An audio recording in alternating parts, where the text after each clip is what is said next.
have you all and be the experts here.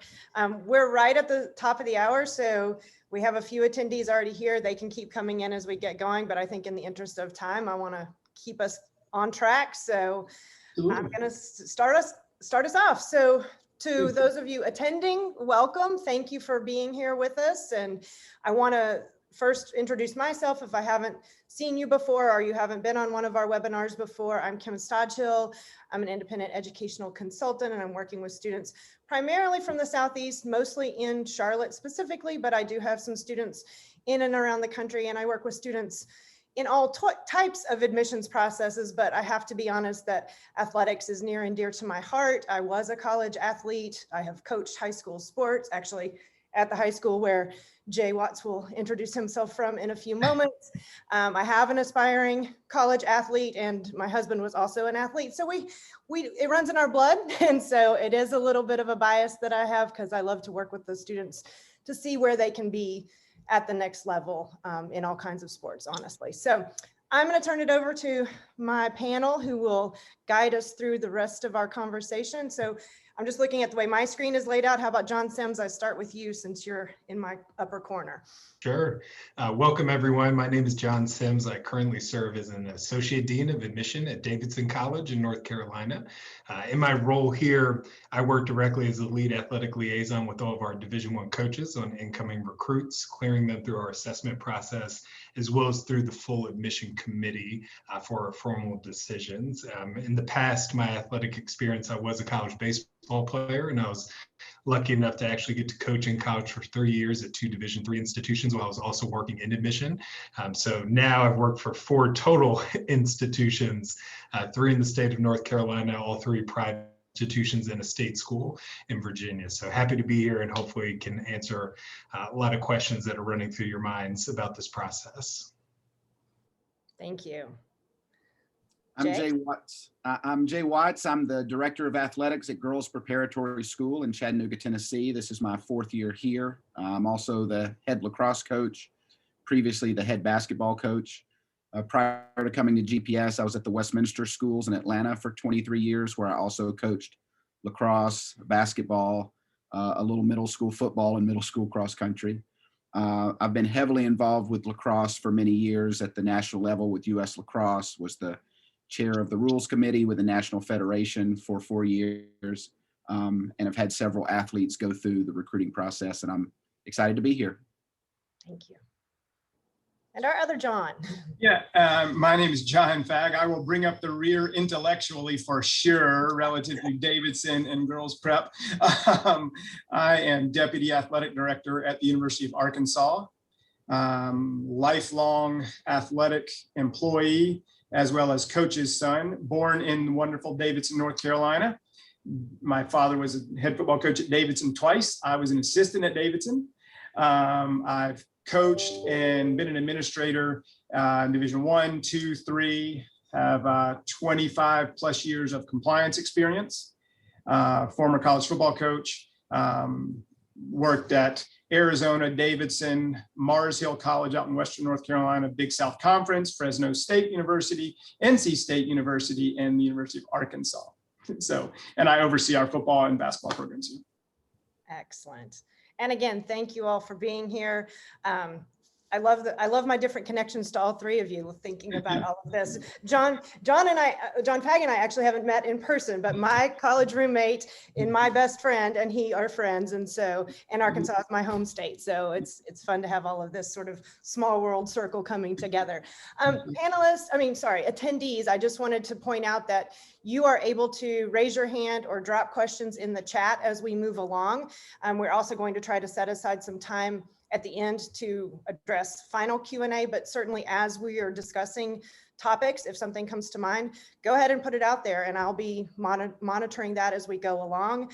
And I'm just gonna start with our overall agenda, and then again, we'll address any specific questions from the audience as we go through this. Jay, I'm gonna start with you and talking just about the topic of, in general, what do you advise students to consider when they are thinking about moving on to play sports at the collegiate level? I think the most important thing is to think about the experience that they want to have. Obviously, there's huge differences between Division I, Division II, Division III, but most people think it's a talent or competitive difference. It's also a lifestyle difference. Sure. You know, things that you may be allowed to do at the Division III level, like join a fraternity or sorority, take a year off and study abroad, play multiple sports. All of those things are much more difficult if you're trying to compete at the Division II or Division I level. Ultimately, obviously, we would advise all of our athletes to think about the education they want to receive first, and the experience that they want to get in the classroom. But you can often use the athletic leverage to perhaps get into a school or be recruited by a school that might not be interested in you otherwise. But always think about the experience that you want to have. And, you know, Division I athletics is a job. It's a full-time commitment, and you may think in high school you play a spring sport, but when you play that in college, it's a year-round sport. So being aware of the differences between the different levels, again, not just on the field of play, but also all of the other things that go with that, I think is really important. Great points. And John, that's a good segue into the next topic that I was going to have you discuss, and sort of help us understand the difference between the three levels, the different divisions specifically, so we all kind of have a really good base knowledge of what that means. Sure. You know, Jay actually gave a really good overview as well. Like, you know, what do you want? It's a lifestyle. So the way I describe it and I'll kind of jump back and forth. Overarching, Division I, you are an athlete student. Absolutely. 100% chance. If at Arkansas, if we have a kid who has a conflict between an exam and practice or a game, the exam gets moved 100% of the time. And they still do it, but there's no question about what we're doing. It is business-like, certainly. There's lots of revenue involved. My son was a player, played football for us here, and you devote the normal 20 hours a week that you have to do, and then you devote another 10 to 15 hours easy with treatment and things like that, and other activities to get you ready for practicing games. Division II, I loved. I spent 3 years in Division II, and that was my favorite experience as an administrator and coach. You are student athlete, pretty even. Quick example, we had an All-American quarterback when I was at Mars Hill, and he was a senior, and he had a class conflict. And there was pretty much no question what happened. He went to class. I mean, he was an All-American already. I mean, he went to class and he came out as quick as he could from class. We delayed a few things that we did at practice to make sure he could try to get them done. And then we just had at it on Saturday. And it was awesome. It was wonderful.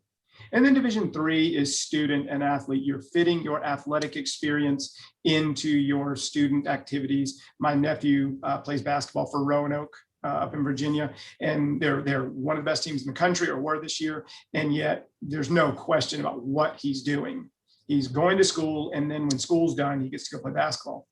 And so you really do need to think about that. Often also just the size of the schools are different. You know, there are plenty, if you really look for them, Division III schools that are large institutions. But generally speaking, the larger the institution, the more likely they are to be Division I. You know, Division II, a medium-sized school. Division IIIs are often smaller, you know, more liberal arts type schools. That's great. That's very helpful. Thank you. And John Sims, talk to us about the role of admissions, and obviously speak from the Davidson perspective, but you can also clearly touch on some of your other background as well, as how maybe that even differed at different institutions where you've worked. Sure. It has differed everywhere that I've been, and I've also been at, I know I mentioned Division III, but I was at Division II institution for about 8 years before transitioning to Davidson. And the one thing I will say is that the process that we have here is really pretty seamless. You know, our goal, because Davidson is a selective institution, is to make sure coaches are getting student athletes that are getting to our admission requirements. And that's a tough thing to do. So I give them a ton of credit for how they approach the recruitment process, especially this year with the dead period being extended as many times as it was. I was looking at an article this morning, I think by June 1st, it will be 445 days that the dead period has been going since March of last year. And the way it works here at Davidson is that we ask our coaches, any recruits that they are interested in, we an assessment process, an early review. So we're asking for them to get certain academic documents for us to take a look at and inform them that these students are on track to meet our requirements. It is not an admission decision, but we're telling the coaches that you have to go ahead to continue recruiting. And a lot of things have to fall in place for the admission side to happen. So we look at their proposed senior course schedule and we make sure that that information stays the same when they do apply, because we want to make sure they're taking the rigor in the different core classes that they told us they would be taking. And then we need to make sure the academic performance through the end of junior year and also that first semester of senior year is right on par with how they had been performing to date. And the application has to be presented well crafted. So it allows our coaches, especially some of the sports like, for example, women's lacrosse or women's soccer that start recruiting really early, to start getting those conversations going with the rising juniors so they can start getting those commitments early. So this past year, just as an example, we're going to enroll about 130 so student athletes, but we did over 1,000 assessments on prospective student athletes for this academic year. So that just tells you that the coaches, they have a wide range of what they're looking at. And I've seen this done differently at different places, as I mentioned. And I think it's important to also note for the folks who are watching this is that the process is going to differ by institution. This is what we do at Davidson. You know, I have colleagues that are at bigger institutions where you have separate admission personnel that work in the athletic department that oversee this process. And a lot of times the admission staff may not even see those applications for athletes. So it's important to ask those questions of the college coaches that you're communicating with. If there is an athletic liaison in the admission office, you can reach out to them directly. I talk with all of our recruits as frequently as they want, just kind of give them some advice and make sure they know what this process is going to look like. But there is an admission component in the process, but it will differ by institutions that the students are considering and the level that they're looking at from D1 to 2 to 3.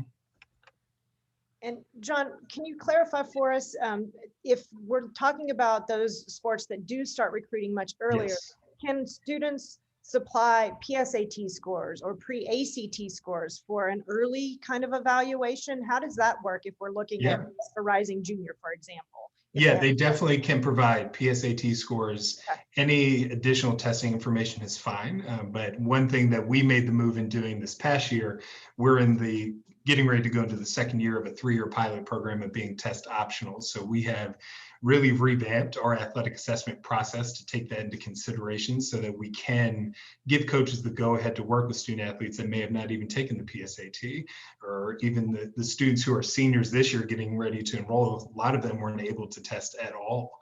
So we made sure that we updated our processes to align with how we reviewed applications for all students, regardless of whether they were a biology major or a football player, so that we can make sure that we're looking at the right academic pieces for them to fall right in place with the rest of our class. Thank you. That's helpful. And John and Jay, otherwise, anything else related to admissions, even though you're from the other side, sort of sending the athletes in, any words of advice or wisdom, things that you've seen in the admissions process? As John alluded to, it can be very different from institution to institution. So just any backstories that you have to share? Yeah, so just a quick reaction. You know, there are some people, especially if we have parents of elite athletes or things like that, the thought that it doesn't matter if I want to go to Arkansas. It's certainly not the same as it is with Davidson, and we're not the same kind of selective institution. We all know that, but we still have requirements as well. And if you mess up a requirement, it doesn't matter how good you are in any sport, you might not get in school. And so reminding people to just keep on process, so you don't get yourself backed into a corner. And the other thing I think it's important in whether they're going to play sports in college or not, the character piece is so important. And coaches' jobs are on the line when they're recruiting some of these athletes. And so, you know, what your son or daughter puts on social media matters. because coaches are going to look at that. And they have really sneaky ways of looking at that. I had an athlete that was playing in a lacrosse game last year. We were playing outside of Chattanooga. A coach from a certain college came to the game, watched her play, came down, talked to me after the game, said, I really like number so-and-so. Tell me a little bit more about her. On the bus ride home, the girl's sitting on the back of the bus and she goes, I just got a friend request on Instagram from this person I don't know. It was a player on that coach's team who was trying to see her Instagram post. Now, that's not necessarily the normal intel that every coach will use, but all of those things matter. And how you present yourself, not just as an athlete, but as a student, as a person, as a member of this program, you know, what kind of character, what kind of work ethic, what are you going to bring to this beyond just what you do on the field? All of that matters. That's a very good point. And yeah, thank you for saying that. I think that's really important to remember. Before we move on to the timeline questions that I have, I've got a couple of questions and I see you're answering for us, one of them, John. Yeah, but you go ahead. I figured I would just put it in there too. Yeah, so it's good to have it written out anyway. But the first question is, do you include the stats for your athletes in the admission information you provide to FISC, US News, et cetera? John Sims, I assume that one is in your court in terms of how you all do it. Okay. Yeah, so when it comes to ranking reports, we're not separating out the athletes from the non-student athletes. We're reporting on the total applicant base for that year. For US News and World Report, Princeton Review, FISC, everything's inclusive of regardless of what the students' activities are outside of the classroom. So they're all included in that. And that's a big part of why, especially at a place like Davidson, we want to make sure our student athletes are meeting the same academic bar so that everything kind of stays in line with our holistic admission review process. Thank you. That's helpful. And then the second question was, can you repeat the names of the sports that are typically recruiting early? Yeah, for example, for some of the sports that I work with, women's lacrosse has an early process, women's soccer as well, are some big ones that start pretty early. Different sports have different timelines as well. You're going to have some that can start, for example, for rising juniors on June 15th of this year, there's going to be certain groups, the majority of sports that can start those communications at that point, some are a little bit later. So what I always tell student athletes when they're asking to reach out to the coaches is make sure you're touching base with the athletic liaison first, just so you can make sure you're not putting the coaches in a position for an NCAA violation. And we'll be able to assist on that. But as you're going into the beginning of your junior year, you're really getting to that clearance spot where you can start having those conversations. And the updates that just recently came out from the NCAA, the dead period is extended through to the June 1st for Division I, and they're going to be able to actually start in-person recruitment activities on June 1st. D2 was able to resume that, I think it was September 1st of last year. They started resuming their normal recruitment practices. Division III is by institution because you don't have to go through the eligibility center process for Division III. So our coaches are definitely excited about that. They've come up with some interesting ways of recruiting, and I'm glad you brought up the social media piece because I was on a panel with coach a few weeks ago, and because this dead period was so unique where coaches were still able to have email and phone conversations with students that couldn't be in person with them on our campus, is that they've really started using social media to their advantage. You know, if they saw some game film or were able to actually just see a game from a distance, they're reaching out to the kids on social media to start that conversation because it's such a quicker process. So I'm glad that came up for student athletes and parents to think of making sure what's on your social media accounts is appropriate for what you want to present to a college coach or an admission office as well.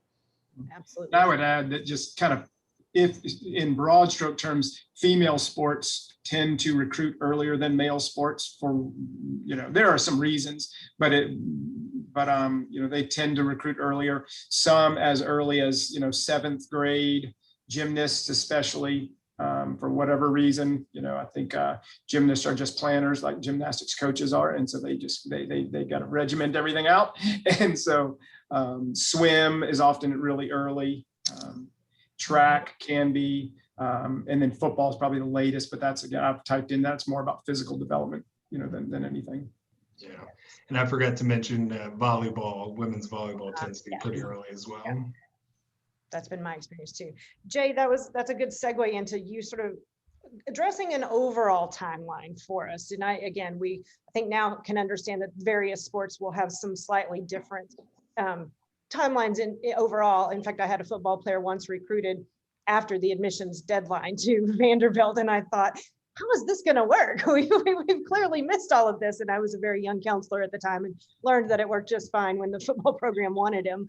But in general, what advice do you have for, because I have a range of parents age-wise, students age-wise on the call, in general about sort of how to manage this throughout high school?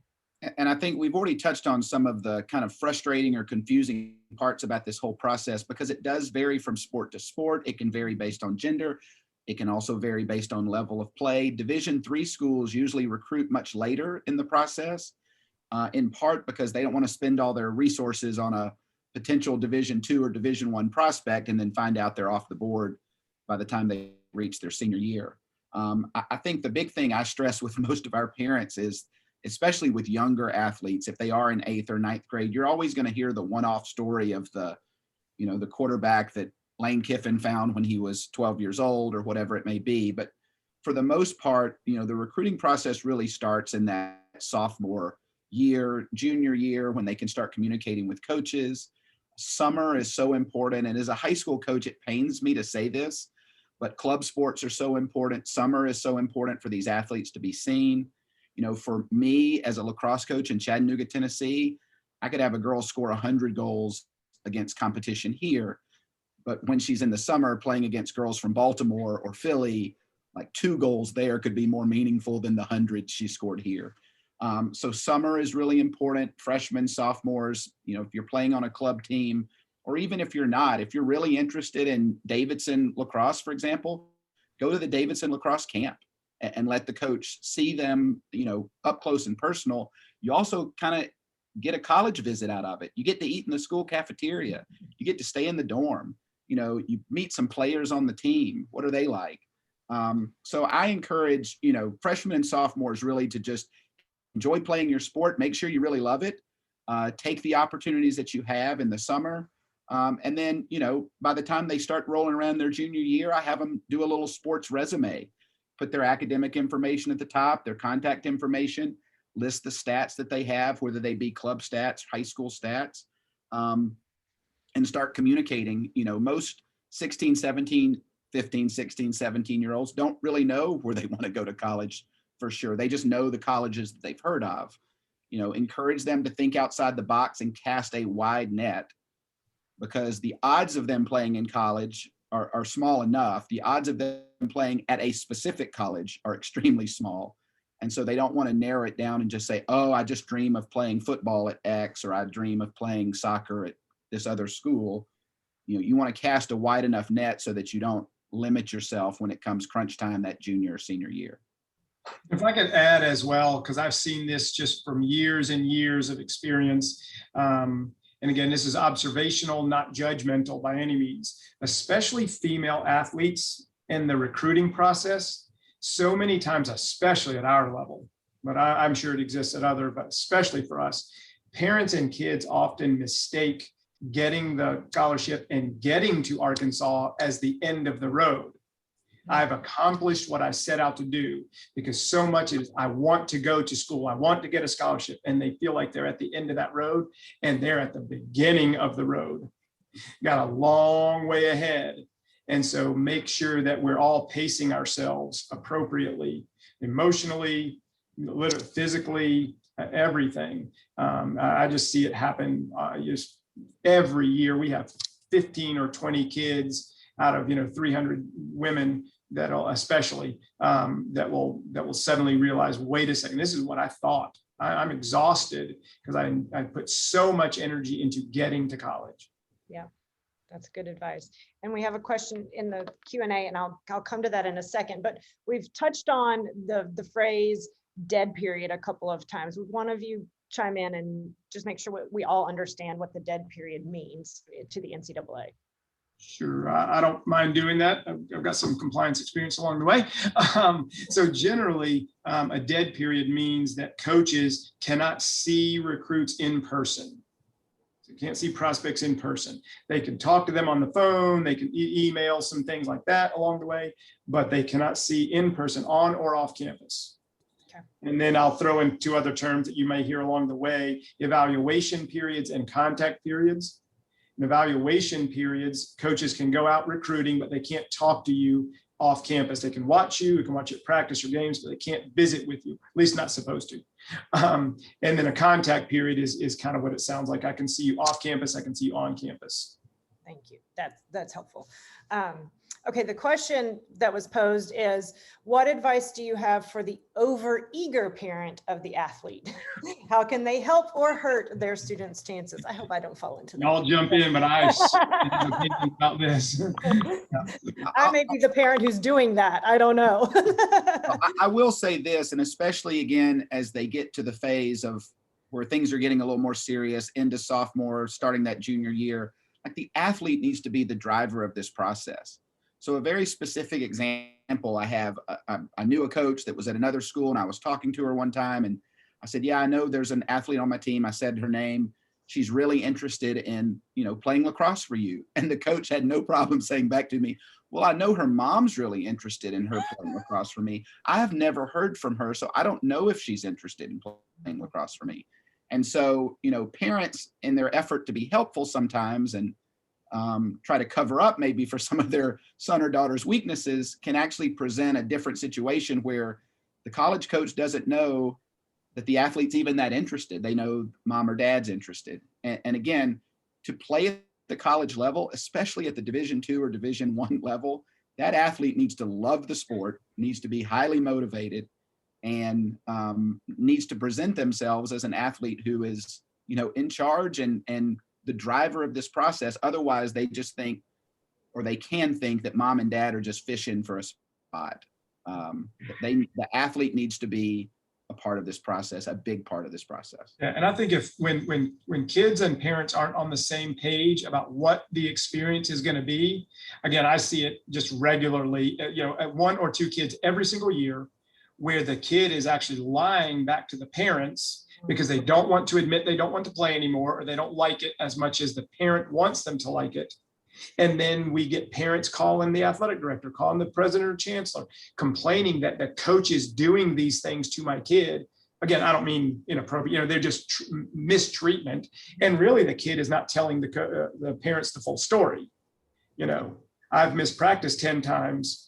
But I tell mom and dad that the coach threw me out of practice. But so being on the same page is really, really important.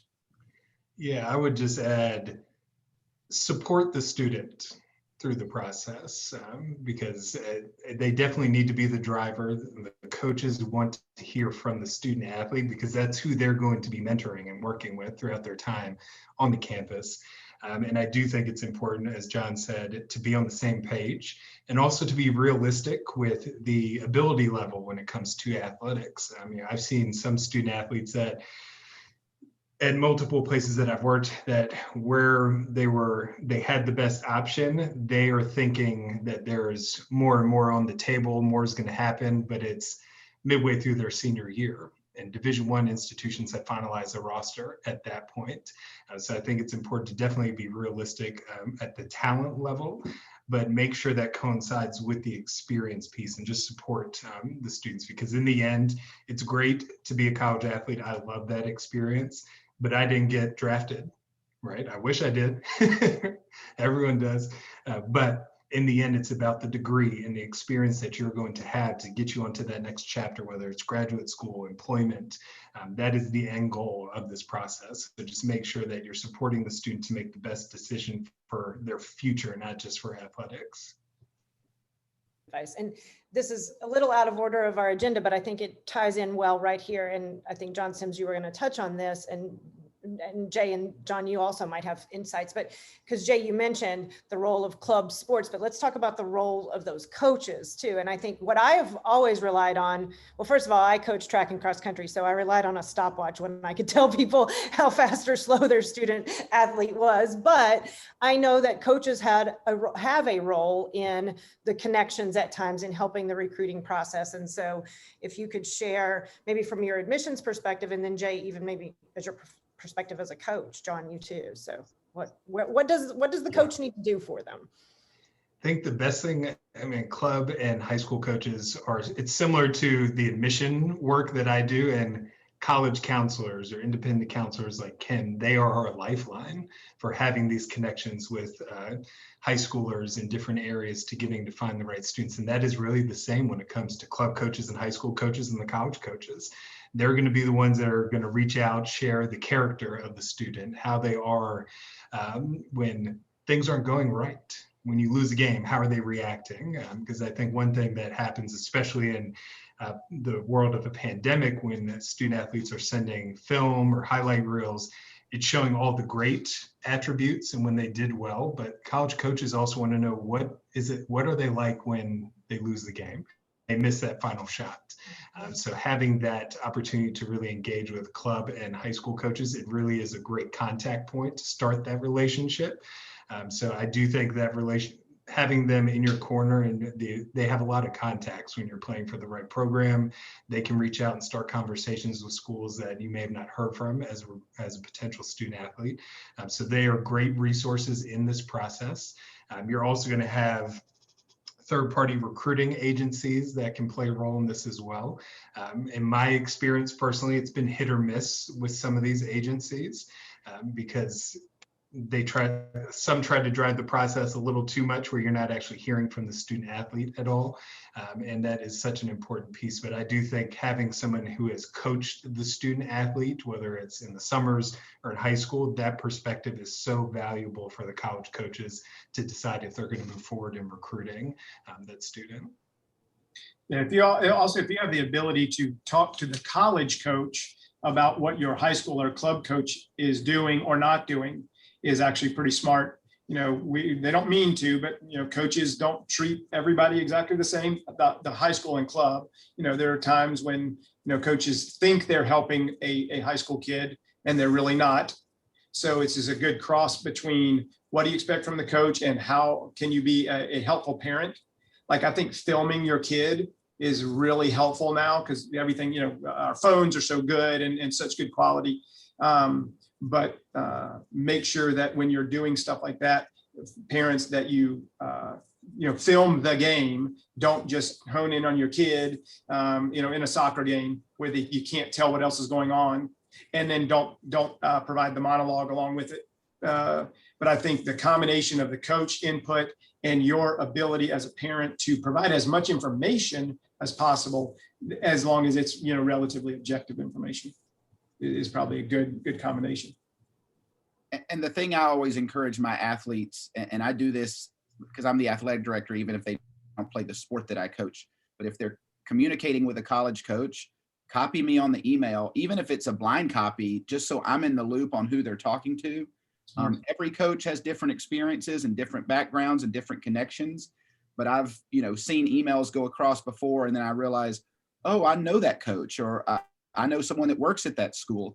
But if they don't let me know, I've also had athletes come back and say, yeah, I just took an official visit to school X. And I'm like, oh, I didn't know you were going on that visit. And keeping us in the loop, because there are going to be times when we can be somewhat helpful, but there'll be many times when we can be very helpful. But you've got to keep us in the loop on what's going on. And athletes sometimes may tell their club coach more than they tell their high school coach, but keeping everybody in the loop is super important, because you never know when there's a connection or a relationship there that may be able to be leveraged to their advantage. That's good advice. Thank you. So let's say that we've moved further along and we have an athlete in this process. Can you explain what an NLI is? I think this is for you, John. NLI, National Letter of Intent. And then what does this mean when we hear all these kids posting? It's talking about social media. I'm committed. And we're trying to figure out what that really means. Can you share that with the audience? Sure. So I'll start, with the committed part. First, committed means nothing, zero, nothing at all. In our world, we love when kids commit because that gives us a target to shoot at. So, I love when kids commit because that just tells us what the competition really looks like, as opposed to not being sure. So I do think, leaving options open, break it down to a list, especially if you're going to be active on social media, get it down to your final 5 or 10. Stuff like that. But committing, if you're ready to commit to Davidson or anything else, again, the process of committing to Davidson is drastically different than, I won't even say Arkansas, I'll say UT Chattanooga, or something like that, public school, private school. You can commit to Davidson all you want. Davidson hasn't committed to you yet because they're a selective admissions institution. Committing to us, unless something goes wrong, you're going to get into school, and so that's a big deal. So committed keeps everybody's options still open. It doesn't really, it's nothing binding. The National Letter of Intent is a binding document for Division I and II. And basically all it really says is Arkansas agrees that we're going to give you X number of dollars for 1 year. And you agree that you're going to attend our institution for 1 year. And after your freshman year, it's over. The National Letter of Intent actually no longer exists. And then just scholarship regulations and things like that are in play. And so it is important, though, when you're looking at actual scholarship documents, to understand exactly what you're signing. Because, for example, in Division I, Division II, I'm less specific on exactly how things work these days. But Division I, we can offer you a multi-year scholarship. So if I offer you a scholarship for 1 year, I'm giving you a scholarship for 1 year. And then at the end of that year, and I tell you, you're no longer on a scholarship, and you say, whoa, what are you talking about? I said, no, I just gave you a scholarship for 1 year. Didn't you read the document? Don't assume that it means anything other than what it says on the page. So for example, we have school coaches that will lay out exactly what it's going to look like for your 4 years. 50% aid this year, 25% this year, 75% this year, 0% senior year, as an example. I have another sport who always, for all of his players, and it's a female sport, not that that matters, but he gives only 1 year scholarships.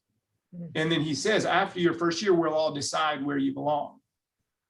But you're getting a 1 year scholarship for us. And they're one of the best teams in the country, and so he can do that because he's one of the best. He has one of the best teams in the country. So just understanding that is just really important. Thank you. And John Sims, I can't remember if you worked at a D3 school where early decision might have been a factor in sort of helping make the commitment for athletes. Can you explain that a little bit? Yeah. The early decision institutions that I've worked at were actually D2 and D1, but I have colleagues who are at selective Division III institutions, but it's a similar role in how that works, because whether it's Division I, II, or III, coaches, especially if that admission deadline is prior to the beginning of the NCAA signing period in November. If it's an October 15 deadline, for example, college coaches will encourage their commits to apply early decision because that is a binding admission process. So you, as the student athlete, you would not just be looking to sign a potential national letter of intent for Division I or II. You wouldn't be signing that for Division III, but that document is giving the college coaches information that if they're applying early decision and signing the early decision contract, which just states, if offered admission, I will rescind my applications from all other institutions and enroll at this school. So it allows the college coaches to make sure they're firming up their roster a little bit early. And that's one thing that we see here at Davidson, for example.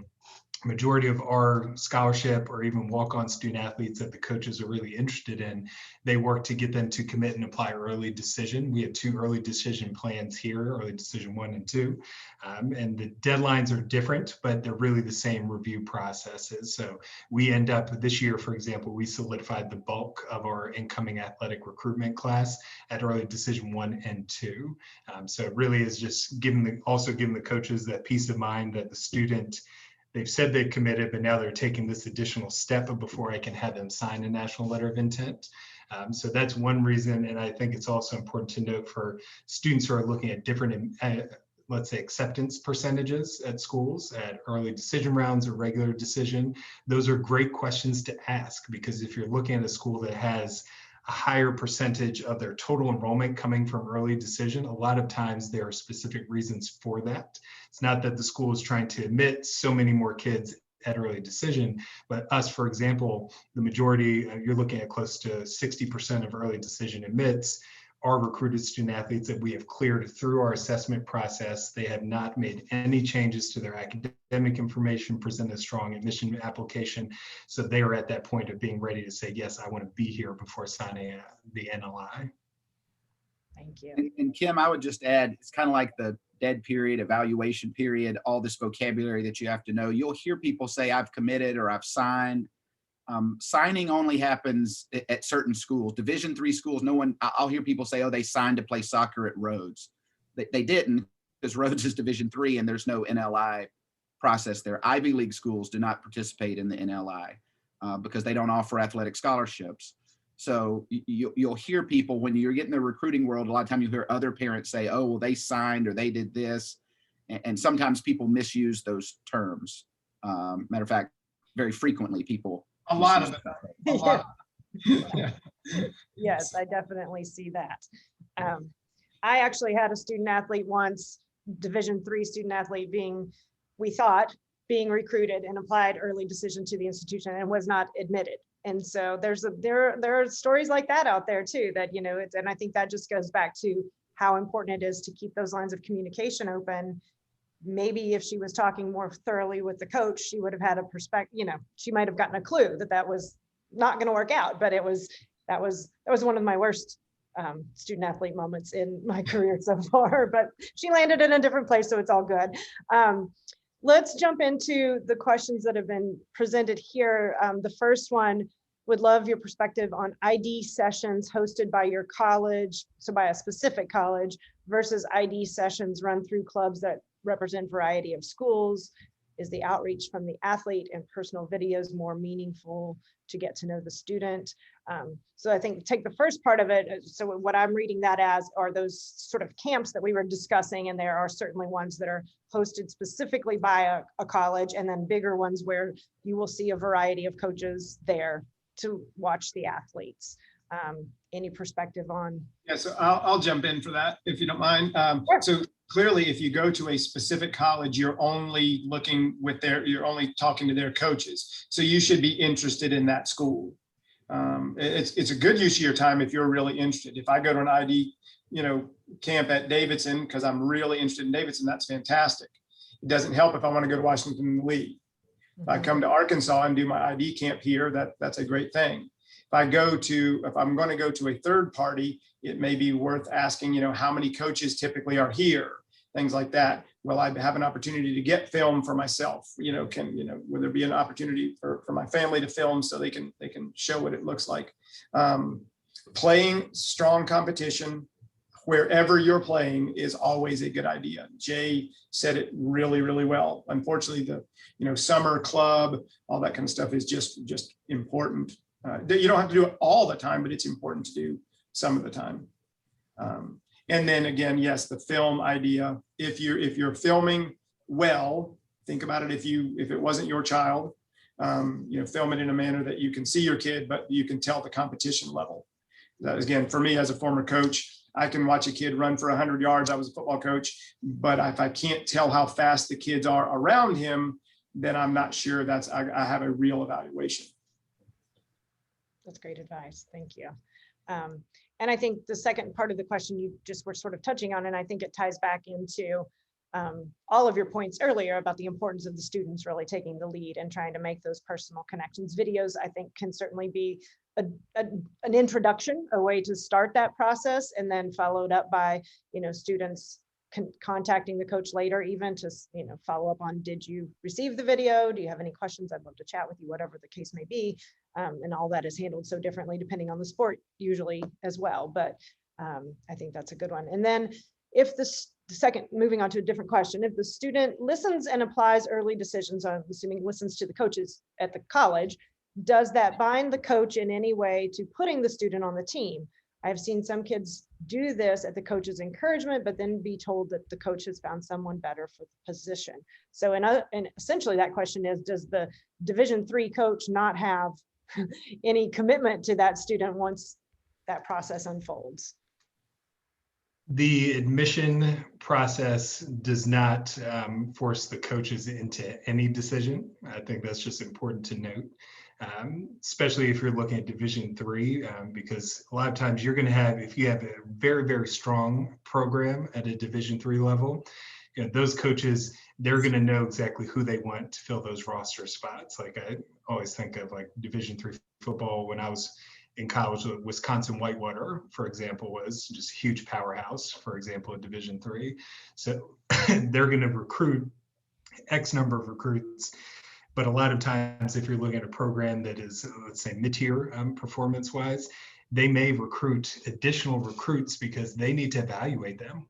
Get there. You know, there's no scholarship money other than merit aid on the table. There's not athletic scholarship that the coaches are worried about, but they want to have that perspective because a student athlete may have looked great on film or at a showcase or ID camp, but they had the opportunity, whether it's fall ball or spring ball, to actually see them perform against the other athletes. So there is a potential. I see it less at Division I institutions. You know, the college coaches, they're spending their time advising students to apply early decision that they know they want to be on the roster. So it's very rare at Division I or Division II with early decision programs that a student athlete would apply. They've had that communication and committed to the coaches, and then eventually they would sign a national letter of intent. But it's also important to note at those levels, you know, sometimes a college coach may be hamstringed by the amount of scholarships that they have already awarded to their current roster. So there may be somebody they really want at Division I or II, and they may not be able to offer it in that first year, and they'll communicate that upfront, but that does not mean that they won't have an opportunity to compete and earn that scholarship at a later point in time. So it does vary by level, but the admission decision process does not force the coaches into anything on their end. Yeah, and Kim, that actually brings up a good point, right? It's a good lesson to understand that coaches generally across all levels, right, have no requirement to keep anyone on the team. They can remove, they may not be able to remove your scholarship. You may get to keep your scholarship, but generally coaches get to decide who plays and who's on the team. Quick example, we had a swimmer who had an off the, out of the pool, issue, personal issue that, a little bit of misbehavior. There was some question about whether that rose to the level of getting kicked off the team or not for sure. And coach decided to remove her from the team, and the parents contacted us, and we had several meetings, and they're like, well, we just want to know what to do to get her back on the team. And we said, like, I'm sorry, nothing. And they said, well, you guys, I think, agree that this wasn't that big a deal. And we said, that's not our decision. We pay coaches to coach. And if they want your child on the team, she could be the best player, or he could be the best player, the worst player. They have the ability to make those decisions. And we think that's fair. So that's just a good reminder that, again, that's what I talk about when you think the end of the road is getting to college to play. It's not, it's the beginning of the road. It's a whole nother set of experiences once you get there. And again, that's regardless of the level. Sure. Let me just throw out one other scenario. And in some cases, you'll have an athlete that just really loves a school, maybe wants to apply early decision, and they'd like to play a sport, but they'd rather be at that school more than they'd play that sport. They may not get recruited. Many schools, many programs will allow you to at least attempt to try out or walk on, especially if it's at the Division III level. I had an athlete years ago who wanted to go to Princeton, but she also played lacrosse. She wasn't going to get recruited at that time in Atlanta, Georgia, to play lacrosse at Princeton. But Coach Saylor would allow her to walk on if she got in on her own. She got into Princeton on her own. She showed up for the first day. The coach said, if you run a 6:20 mile, we'll let you come to the second day. She ran a 6:18 mile. She ended up making the team. She never really played for 3 years. She won a national championship. She traveled to Australia with the team for some out-of-season competition, and had an experience that, aside from her Princeton education, she wouldn't trade for the world.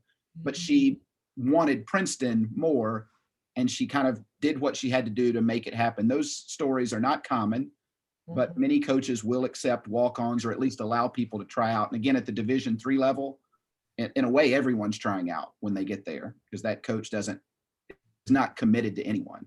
That's true. Again, that's another good observation. That's actually true at every place I've ever been, every level I've ever worked. There are tryout opportunities. There are sometimes fewer at the Division I level or at a Power 5 Division I type school, but we're always looking for someone who can contribute. And we're also looking for someone who has a role. They're not going to play, but they're a great student. They're a great teammate, and they have a great time. They have a great experience. And get to win a national championship or whatever they might do.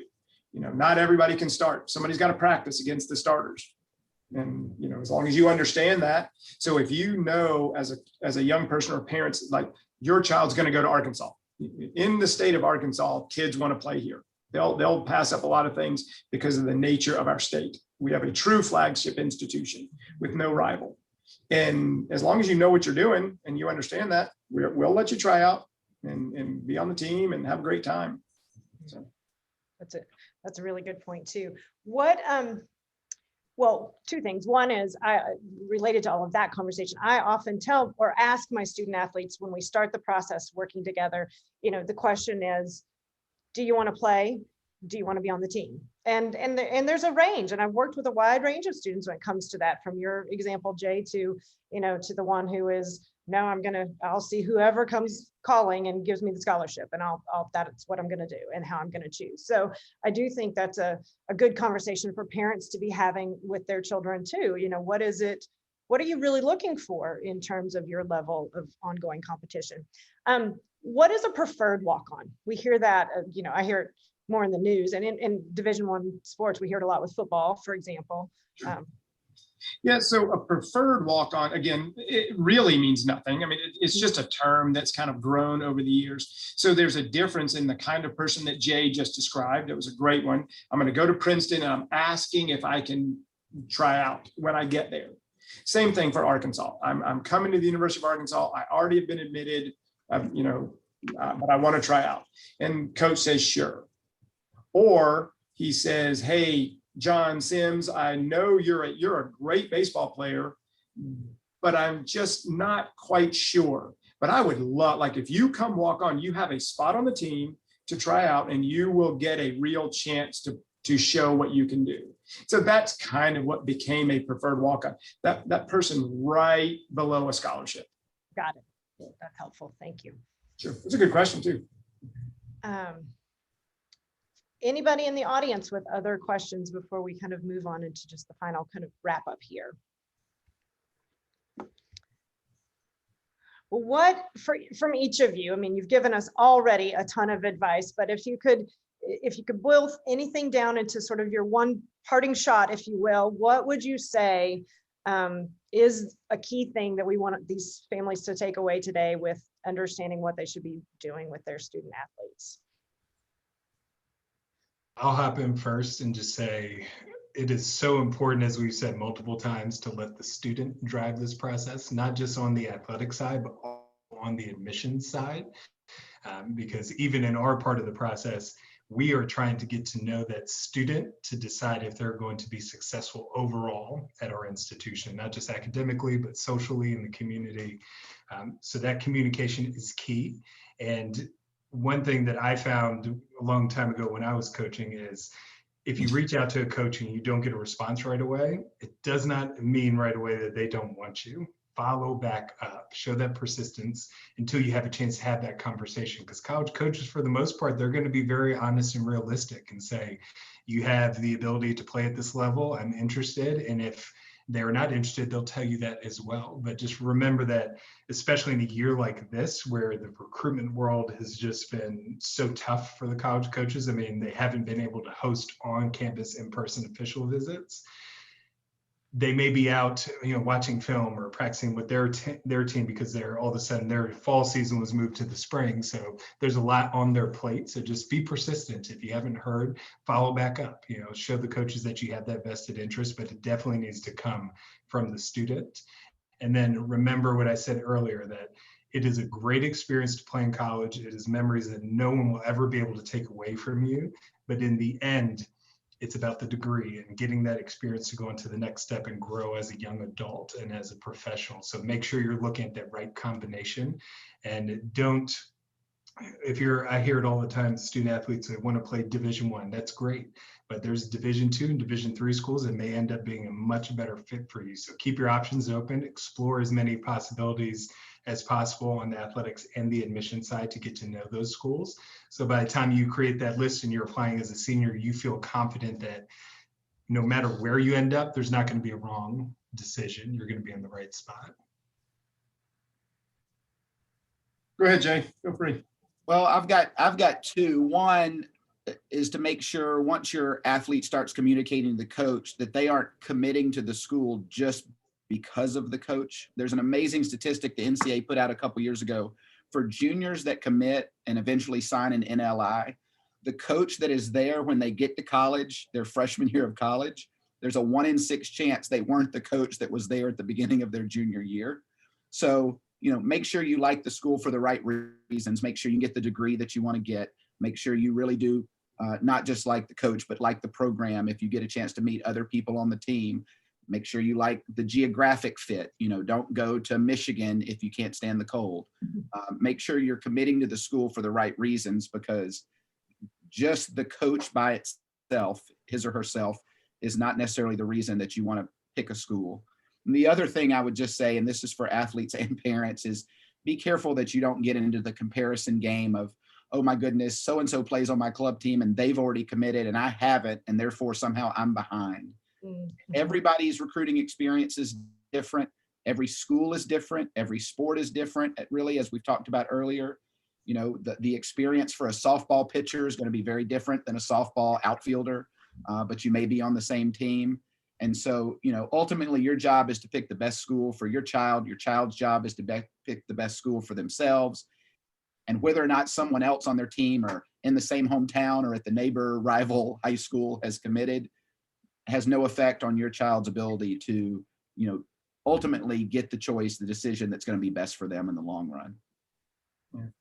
Those are excellent descriptions. And so some ways I'm probably not even adding, but the way I describe it is don't chase sports, right? Don't go to Davidson to play basketball. You have to understand what Davidson is going to be. Experience academically at Davidson and at Arkansas are going to be really different. Both are good. They're just really different. So you cannot chase. You're going to be unhappy.